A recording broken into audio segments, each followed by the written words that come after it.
In this video, I will take you through everything you need to know about the new Amazfit Balance Ultra. This smartwatch has been making waves lately, and after testing it for a week, I can see why people are talking.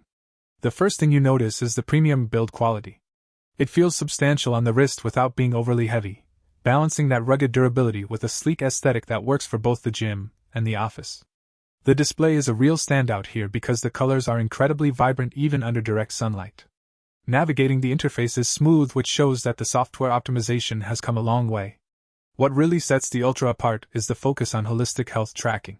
Beyond just heart rate and sleep, it gives you a readiness score each morning based on your recovery data.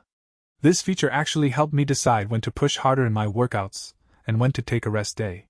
The battery life is another huge win because I managed to get nearly 2 weeks of use on a single charge. If you are someone who hates charging your devices every night, this might be the perfect choice for you. While it lacks some of the third-party app support you find on other platforms, the built-in tools are extensive and high quality.